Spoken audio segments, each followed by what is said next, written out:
This is Power Hour with Gabriella Power. Hello and welcome to Power Hour. I'm Gabriella Power. Thank you for your company. Well, the leftist media isn't coping with the news that Donald Trump is alive and well. They are going to extreme lengths to keep the rumours around his health running. But others have realised that the Trump is dead theory is starting to look a little flawed, after his press conference and everything. So they found another unhinged conspiracy theory to roll out, and this one is coming from fired MSNBC host Joy Reid, that Donald Trump wasn't really shot in Butler. He's got these magical doctors who claim that he was shot in the ear, but his ear, I guess, grew back. He had a Duplo bandage on 1 minute, no bandage the next. We can't get a medical record from this alleged assassination. He was supposedly shot. We have nothing. We've got nothing. Where's the investigative? Where are the investigative records? One day he slapped his maxi pad on his ear. The next day the ear is totally fine. Joining us now is RNC Youth Advisory Council co-chair CJ Pearson. CJ, great to see you again.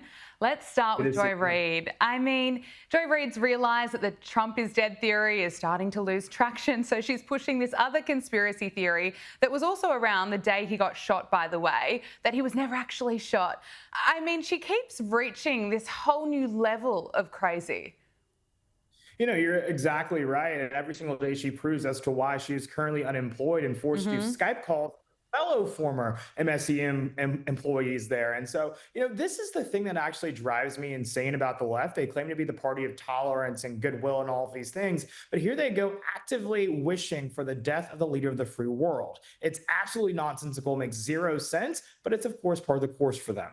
Yeah, it's absolutely crazy. And, it's been a bad week for plenty of Liberals discovering the news that Donald Trump is still alive and is still the president of the United States. We know plenty of crazy Liberal women are not coping. Many of them started stopping dating men after the election result when Donald Trump was elected.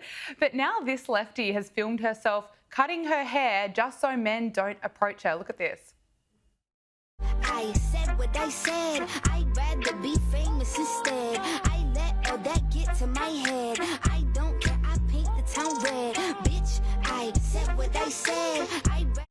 CJ, why?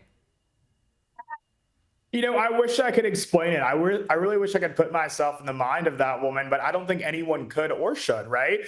It's absolutely crazy. These people have hit rock bottom, and Trump derangement syndrome will be studied for generations to come because of people like this. Men weren't approaching her to begin with, and so her cutting her hair, leaving it as it was, doesn't really matter. I don't think things are going to change for her much. No, it's bizarre. Now, with Donald Trump back, I think many of us were celebrating that woke culture is dead, but this crazy woke agenda, it's sadly still there. It's still being pushed. Meghan Kelly has revealed that at her daughter's all-girls school, the students have to submit their pronouns. Listen to this.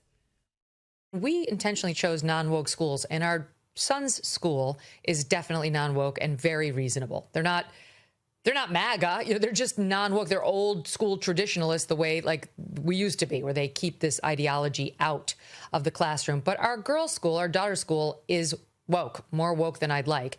And first day of school, all the forms are given to my daughter and her classes asking her to say her pronouns. It's an all-girls school.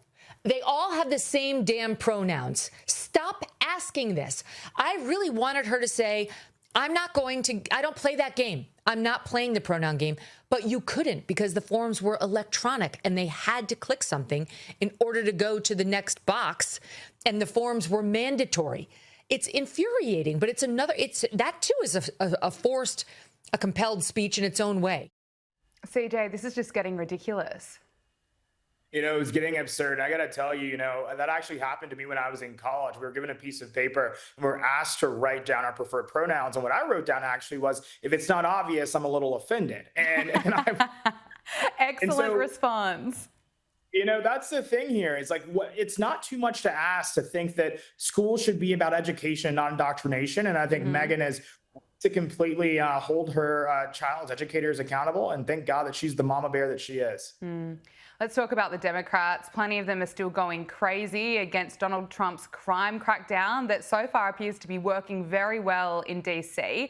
And of course, Democrats don't want the National Guard to be sent to Chicago. And it's just insane. Of all the arguments they want to make, some are claiming that Donald Trump is manufacturing a crisis. Listen to this. Look, anytime that there's crime anywhere in our state or around the country, we want to continue to see progress being made, and we are making progress here in Illinois and in the city of Chicago.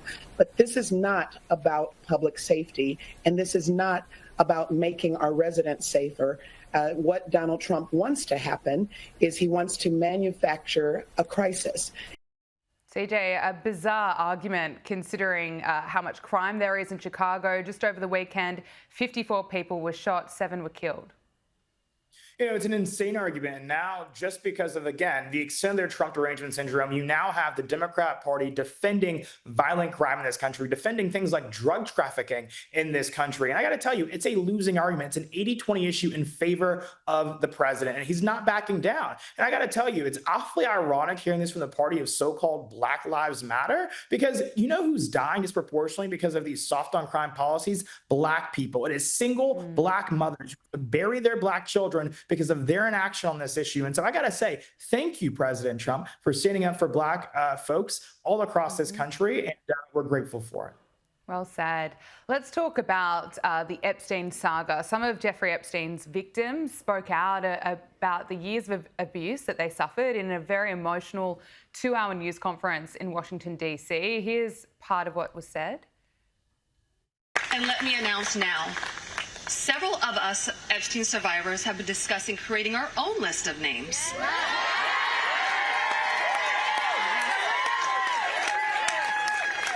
We know the names. Many of us were abused by them. Now, together as survivors, we will confidentially compile the names we all know were regularly in the Epstein world. And it will be done by survivors and for survivors. No one else is involved. Stay tuned for more details on that. Because history is washing, and so are the women who will come after us. That's right. Thank you. CJ, I'm all for transparency, for these names being made public. You know, clearly there are people who belong behind bars right now, but I'm not sure about this press conference. I think it was something that was supposed to be a really powerful moment for survivors, but we still don't have the names, and I don't really understand the strategy to hold this big press conference saying, we know the names, you know, we are going to be putting our own list together, but not now, at some point in the future. What did you make of it? You know, I share your concerns about transparency, and I think we all want justice for these victims. What they went through was absolutely unacceptable and has no place in any civil or just society. But what this has become is hijacked as a political chess piece, and it's disgusting. Why weren't these folks, you know, on the left, these Democrat politicians who are now trying to hang this like an albatross around the neck of the president, concerned about the release of this list when Joe Biden was in office for 4 years? Calling for this sort of thing. And so it's awfully inconvenient, or convenient, politically convenient for them. But I got to say, many people are questioning their head as to what some of their motivations may be. Not the victims, but of course the Democrat politicians who are using them as pawns in their political game. That's exactly right. And we know it's the leftist media's favourite narrative at the moment to really push this Trump and Epstein connection.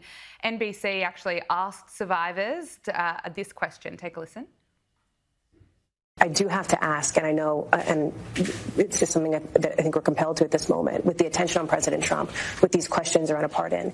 Did anybody see or hear of the president himself doing anything inappropriate as it related to Jeffrey Epstein? No. No, that was the answer there. It was very clear, but I'm sure, CJ, that's not going to stop this media narrative running stories about Trump and Epstein. No, not at all. You know, these people don't care if it's truthful. They don't care if it's a lie. All they want to do is attack this president. That moment was probably the most disappointing day in that woman's career as a journalist, because she didn't get the answer that she so desperately wanted there. But she got the truth. That's what matters here. And so, you know, of course, you know, I pray for these victims. I hope that they get the justice they deserve. I think President Trump wants them to get the justice that they deserve. But again, there's no there, no matter how hard the tries to manufacture it.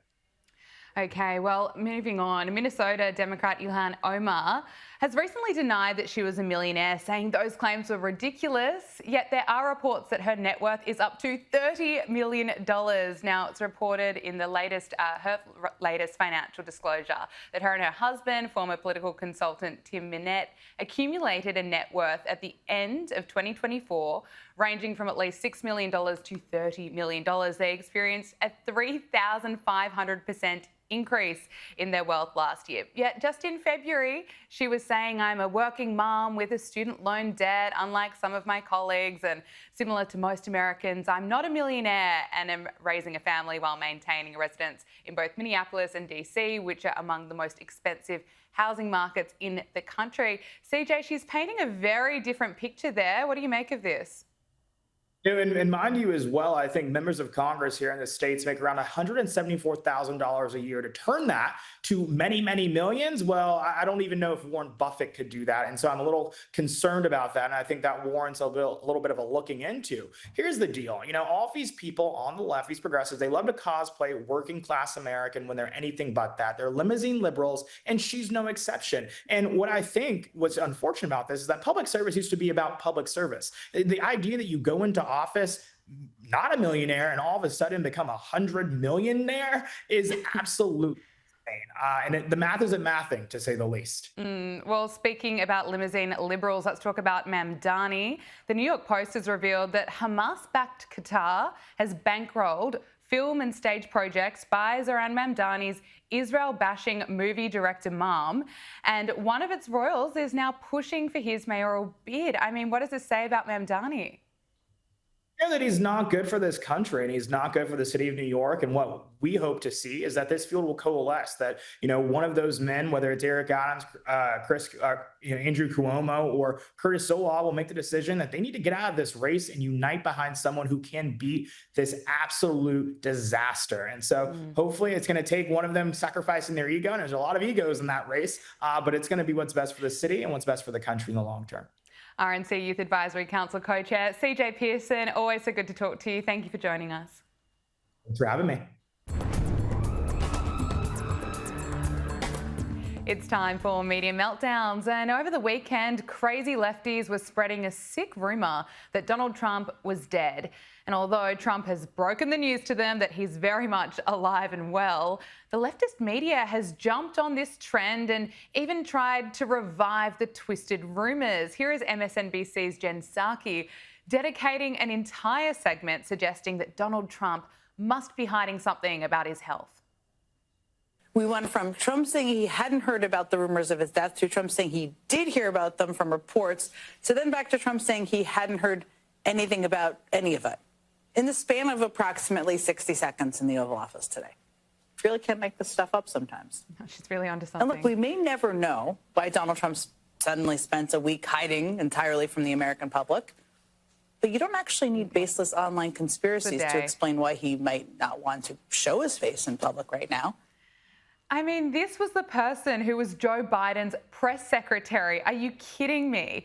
Last week, Donald Trump broke a record for presiding over a marathon cabinet meeting. It was all televised for more than 3 hours. He was out of the spotlight for a day. And the leftist media, well, they need something to talk about, don't they? So they are just running with what these deranged lefties are suggesting on TikTok. But it's not just MSNBC. Here is journalist Chuck Todd running with this as well.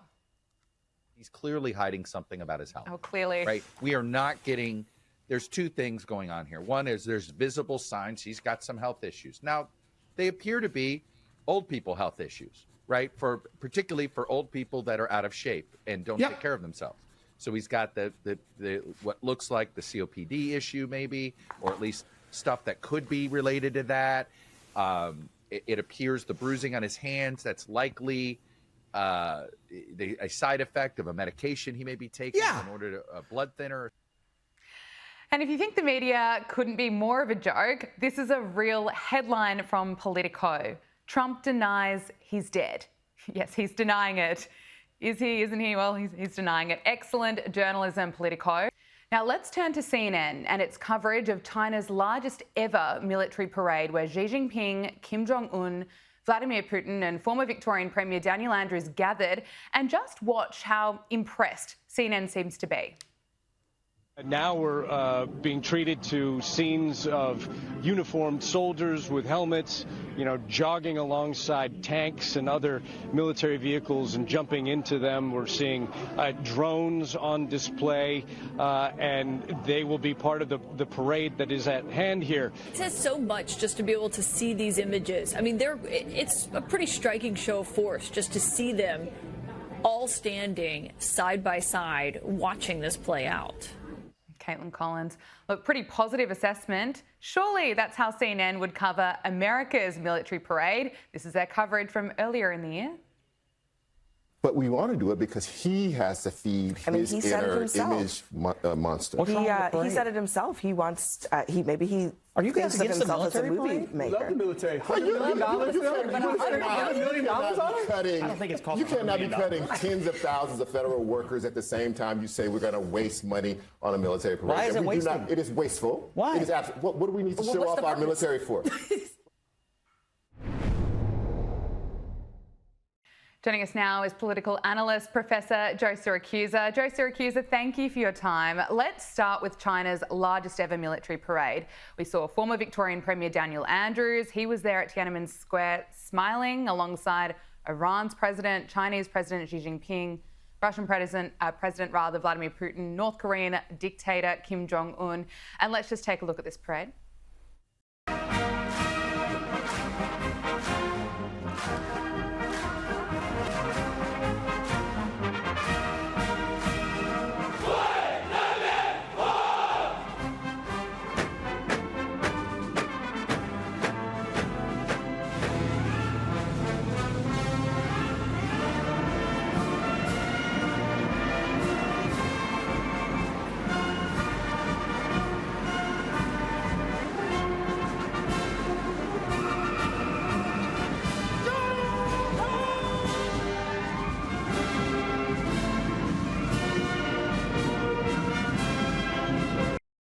Okay, so Donald Trump has responded and he's accused Russia and North Korea of conspiring against the US. He posted on Truth Social. The big question to be answered is whether or not President Xi of China will mention the massive amount of support and blood that the United States of America gave to China in order to help it to secure its freedom from a very unfriendly foreign invader. Many Americans died in China's quest for victory and glory. I hope that they are rightfully honoured and remembered for their bravery and sacrifice. May President Xi and the wonderful people of China have a great and lasting day of celebration. Please give my warmest regards to Vladimir Putin and Kim Jong-un as you conspire against the United States of America. President Donald J. Trump. Joe, what do you make of this response? Well, the president is correct. The United States expended a great deal of blood and treasure to defeat Imperial Japan in the Second World War. And the United States, ironically, was China's best friend up until about 1949 when the Chinese communists took over Beijing and proclaimed the People's Republic of China. So the president is technically correct on that. And actually, they do honor the Flying Tigers. That's General Chennault's people who worked on with the Chinese during the Second World War. But keep in mind, we go from the nationalist Chinese to the communist Chinese. We got a different crowd. Now, look, let me say something about this parade. During the Cold War, they used to, the American Congress used to grill the head of the American Armed Forces, the Joint Chiefs of Staff, and say to him, how's the enemy? The enemy's got this and that, and we need this and that. And then someone would say to him at the end, would you trade their forces for your forces? And the answer was always no. Look, it was a big showy parade. It was designed to assure people in China that the government of President Xi Jinping is in control. It's designed to keep the Communist Party in power. It's not designed to keep the enemy out. I mean, nobody wants to march into or roll into downtown Beijing or Shanghai or any of that. And so, it was pretty much a theatrical production. Now, I do get a kick out of Putin and Chairman Kim and the others. And there were some other nations there, some of whom are pretty scary, actually, from Central Asia. And they really don't complement each other. I mean, China has a huge border with the Russians, which the Russians are always wary about. and the Chinese go crazy trying to figure out if North Korea is going to get them into a war or not. So, I don't really worry about that. They're not all that in sync, as a matter of fact. But I do find it odd that an Australian politician would show up for this particular event, though I do encourage diplomacy and negotiations and conversations all the time. So that's important. But to give aid and comfort to the enemy, China's not the enemy yet. It's an adversary. And the United States spends more on its military than they do. And, frankly, you want a show of force? Well, how about a B-2 over Tehran? I mean, that's a show of force. Otherwise, this is pretty flashy. And it's fun to watch. I mean, Gabriella, who doesn't like a parade? You say it's odd that Daniel Andrews was there. Is it a little bit more than that?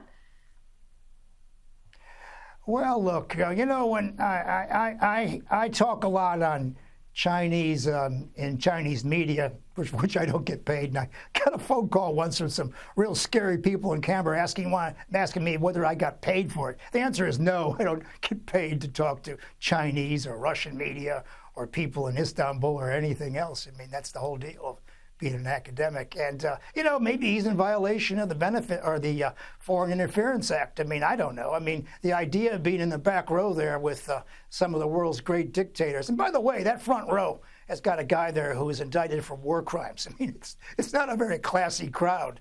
So, Andrews ought to pick his friends more carefully. We'll see. I thank you for your assessment, but I mean, what message does this military parade really send? Do you have concerns, I suppose, for the West seeing all those world leaders together? Well, yeah, I mean, it looks like they're together. And look, the Chinese have a massive military to match their place in the world in terms of their economy. There are top-down armed forces. That is, if they lose their command and control people, the place would just fall apart. Keep in mind, the last time the Chinese fought was with the Vietnamese in 1979. As I recall, the North Vietnamese gave them a real beating. So, they're not really they're not tested. So it's not that scary a thing. They look good. They look pretty good. And I'm not sure how much of that stuff is operational. But look, the Chinese are poised not to take over the world, but to throw their weight around. And, we can't keep them out of Taiwan. One day they're just going to march in, and that's the end of that story. I'm more worried about how they feel about freedom of navigation in the South China Sea and things like that. I mean, when they start running up against the U.S. Navy, that's going to be a different story. I mean, there are points of conflict there, but I think at the end of the day, the Communist Party, which has 100 million people in China, trying to keep 1.4 billion people down, and it's, at the end of the day, it's run by about 3 people, including Xi at the top. I mean, they're always worried about the end of their time. The Chinese, they're obsessed about what happened to Moscow-dominated communism. They spent billions of dollars trying to figure out what happened to the Soviet Union in 1991. So they blamed it on bureaucracy and corruption and things like that. They just don't want to go that way. And they've been going now for about 73, 74 years. And that's the lifespan of a Communist Party, by the way. So, they're worried about that. But I think Xi has parades like that in order to show the Chinese people that he's in control, that he's on the world stage. And I listened very carefully to the English translation of his speeches. He's talking about peaceful coexistence. Well, that's okay with me. He's not interested in landing Marines in too many places, but he wants to throw his weight around, and he wants a military that matches his economic impact. I mean, half the world is in debt to the Chinese in terms of trade balances. And so, he wants a military that sort of matches China's economic strength. Is it poised to go out and conquer the world? Not yet. I mean, I wouldn't worry about it. But look, it's very impressive, and they've come a long way in the last 20 years. Let's talk about Putin. Vladimir Putin has vowed to fight on in Ukraine despite Trump's efforts to pursue peace. In a speech during his trip to China, Putin claimed that he is willing to meet with Zelensky if Zelensky comes to Moscow. The current administration of the United States, we see also that they've got the will and desire to find this solution. I think there's a light at the end of the tunnel. Otherwise, we'll be forced to resolve all our objectives through military means. Donald Trump was asked at the White House today about the progress, the slow progress, I suppose, in bringing this war to an end, and he really fired back at reporters. Take a listen. Expressed many times your frustration and disappointment with Putin, but there's no action since you took your office. How do you know there's no? How do you know there's no action? But really? Wait. Who are you with? I'm with the Polish radio. Okay. How do you know there's no action? Would you say that putting secondary sanctions on India, the largest purchaser outside of China, they're almost equal? Would you say there was no action? That cost hundreds of billions of dollars to Russia. You call that no action? And I haven't done phase 2 yet or phase 3. But when you say there's no action, I think you ought to get yourself a new job. Because if you remember, 2 weeks ago I said, if India buys, India's got big problems. And that's what happened. So don't tell me about that. The White House confirms that Trump will call Zelensky today to discuss the war. Joe Siracusa, can I get your assessment of where things are at the moment? Well, I think Zelensky would have to be crazy to go to Moscow. He'd probably be shot or arrested or something like that. He's not going there. And look, Putin is positioning himself for the final treaty. Now, it took 5 years for America to get out of Vietnam, 7 years to get out of Iraq, and 20 years to get out of Afghanistan. So there's no quick fixes here. And what Putin is doing, he's putting pressure on. He wants the best position when they have to sit at a table. Zelensky's looking at his last days in office. I mean, he'll probably be going one of these days. And the Ukrainians are going to run out of friends in the United States because the Republican Party just doesn't want to give them any more money. And, the time has come to call a halt to the death and destruction in the place. But look, Putin is just playing the game, and President Trump is serious about second and third tertiary type sanctions and the like. And, he's making life miserable for the Indians, who didn't expect a 50% getting socked for 50% on that oil. But look, President Trump is playing all the cards he has, and of course he's made it very clear, he and Rubio at the beginning, Secretary of State Rubio, that if they can't persuade the Russians to quit, they'll just walk away and let the Russians finish off the Ukrainians. I mean, Ukraine has fought very hard and heroically, and they've acquitted themselves with honor. The idea of a nation that size beating a nation with 11 time zones was always impossible, and it's just not going to work out. So they're going to have to come to some kind of arrangement. But I think Zelensky has got to play his cards very carefully here at the end so that when he leaves politics, he can leave without rocks being thrown at him. But I think we're at the end days here, and President Trump's in a perfect position. The Russians can take American assistance here, Zelensky can take American assistance here, or the president can just walk away. And let me tell you, Gabriella, in my lifetime, I have seen the United States walk away from South Vietnam, from Hungary, from Czechoslovakia in '68, and so on and so on. So when the U.S. is fed up with a place, they just leave. They don't lose anything. They just go home and do something else. So Zelensky has to be very careful here, that he has to seem agreeable. And Putin, of course, at the end of the day, he needs the United States for trade and economics. And keep in mind that Putin and President Trump are in charge of 90% of the world's nuclear weapons, thermonuclear weapons. So it's a very important relationship. Let's turn to the crisis in the Middle East, or the conflict, I should say. Trump has warned Hamas to give back all 20 hostages in order to bring an end to the war in Gaza. He wrote, "Tell Hamas to immediately give back all 20 hostages, not 2 or 5 or 7, and things will change rapidly. It will end." He, of course, posted this on his social media network, Truth Social. Look, we all want to get those hostages back so desperately. It's been nearly 700 days since October 7, 2023. Joe, do you think this warning, there have been warnings in the past, is this one going to cut through? Well, it might. I mean, Hamas is looking for the exit ramp here. I mean, there's still about 14,000 Hamas fighters, according to the sources that I see. And, of course, Gaza, of course, has been flattened like a parking lot. And, he's trying to give Netanyahu here, he's trying to throw him a bone. If he can get those hostages out of there, that will satisfy his critics. And keep in mind that there are a lot of people in Israel who are very angry with Netanyahu for the length of the war and what they're having what they're being asked to do right now. And the thing that keeps them all together is, what about the hostages? Is it 20, 30, 40? I mean, how many dead bodies do they have around? And the 20 who are supposedly alive, they're probably at the end of their tether.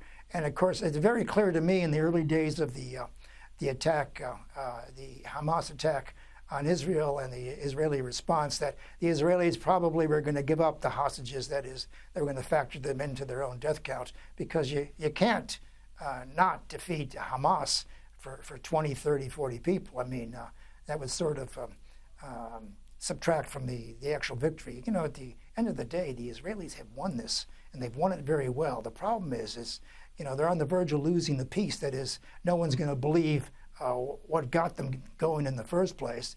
And of course, if Netanyahu doesn't survive, his government doesn't survive this war, then it means nothing to them. So, we've come to the point now where we're trying to make some meaning here. We need a narrative at the end, and it would really be great if Hamas just did something important, noble right now, and that's how likely is that? And said this. Really, how likely is it that Hamas will do something noble?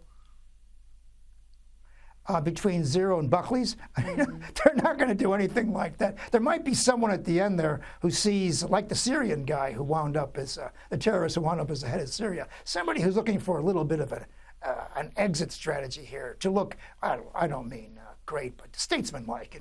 Well, we have to give up the hostages because we're at the end of our tether, and it's that kind of thing. But Hamas has played this very badly. Look, these are gangsters. And, the problem with the Israelis from day one is they haven't been engaged in a war. They've been fighting people who are home invaders. These guys just are criminals. And the idea of treating them like military people is a bit of a joke. But, at the end of the day, you got to deal with somebody. And so, there's no one left to deal with. And there are people in America and other places in Israel who want those hostages back. As I say, I doubt many of them are still alive. And if they are, Gabriella, they're in very bad shape. No, it's absolutely heartbreaking. Look, finally, I want to ask you about what is happening in the United States. And Trump says that he will be sending the National Guard to Chicago to tackle crime, while, of course, Illinois Governor J.B. Pritzker and other state leaders remain adamant that National Guard troops are not welcome in Chicago. Here's Chicago Mayor Brandon Johnson arguing against why the National Guard should not be brought in, and also claims that shootings, well, they're just going to continue. Shootings will continue as long as this presidential administration continues to put politics over people. Joe, what are your thoughts on what's been happening over there? Well, look, that mayor, Brandon Johnson, is one of the most unpopular people on the planet Earth. He's got an approval rating of about 23. And, I got a beef to pick here, Gabriella. I was born and raised in Chicago. And we've had very high homicide counts. When I was born, there were 1944, there were 244 deaths in Chicago. There are 253 so far this year. But when I was a kid, the people who died were, it was gang wars, like the Valentine's Day Massacre and the occasional crazy serial killer. But today, what we're talking about, what happened, over the weekend, I think 64 were wounded and 7 or 8 were murdered. These are drive-by shootings. These are just people who are out of control. And keep in mind here, when we're talking about Chicago, we're talking about 2.7 million people in 77 neighborhoods. Greater Chicago is 9.7 million people. So we're just talking about the South Side and the West Side. And, these places have been taken over by drug warfare and gangs. And just watch a Spike Lee movie or two to get the idea of what's going on.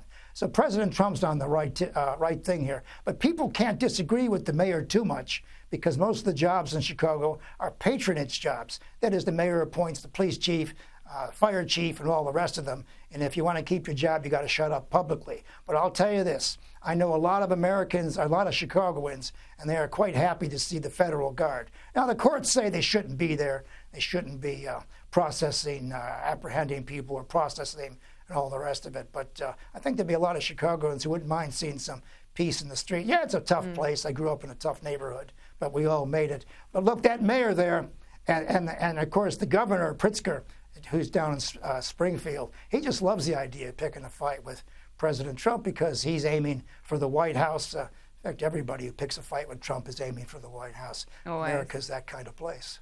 It is. Professor Joe Siracusa, thank you so much for your time. Lovely to speak with you. Okay, thank you.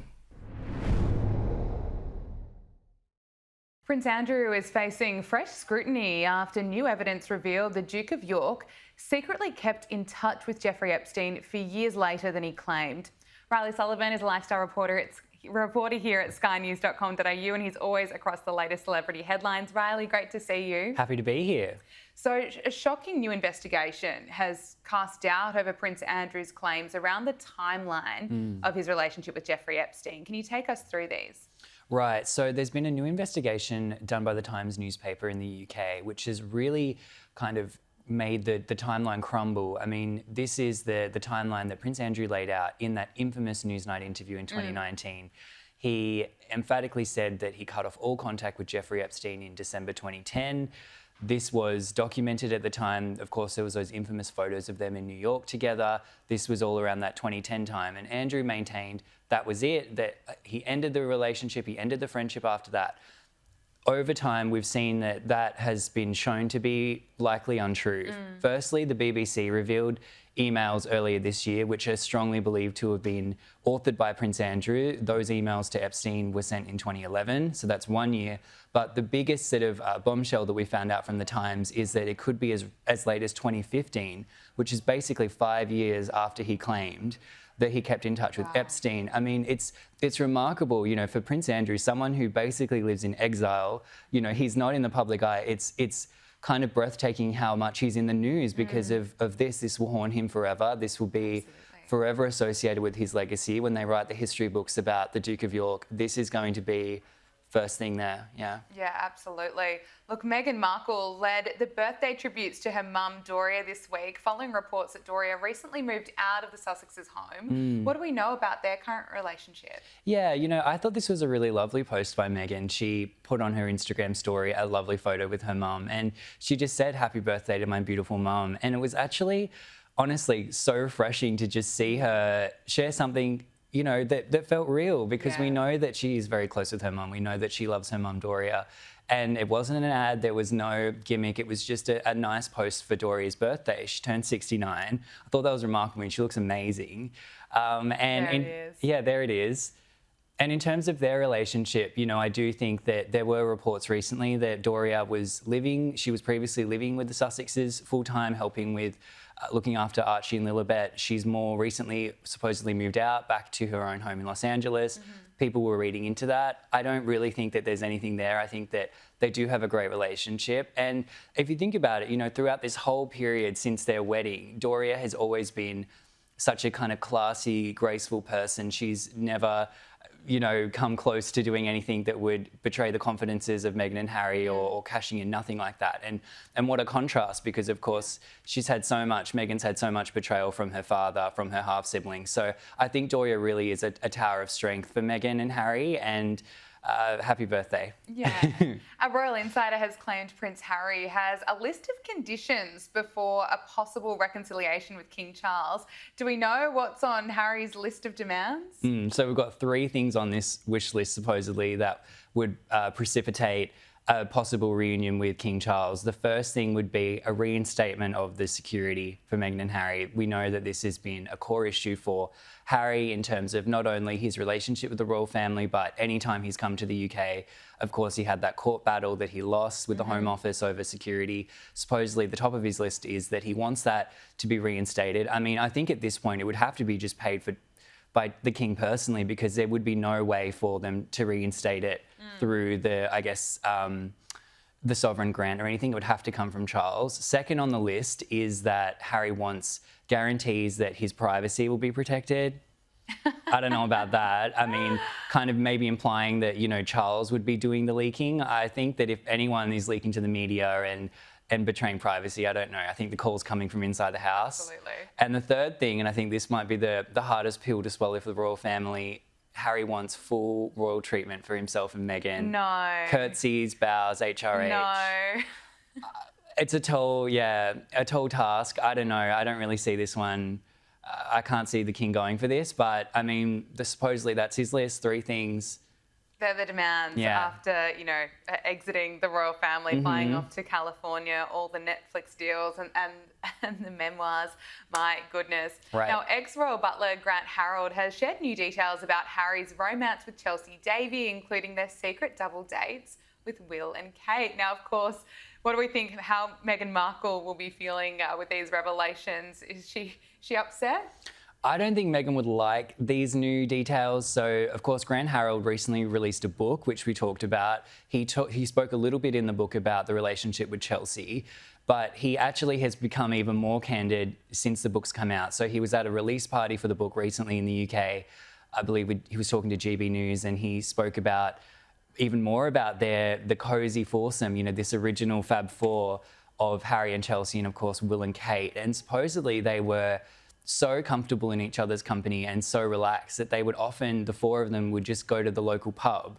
Wow. Right. So it was this sort of cozy relationship where they would do that. I could never imagine Meghan and Harry and Will and Kate in a pub. I don't know about you. No, I don't think so. Right. But supposedly they would.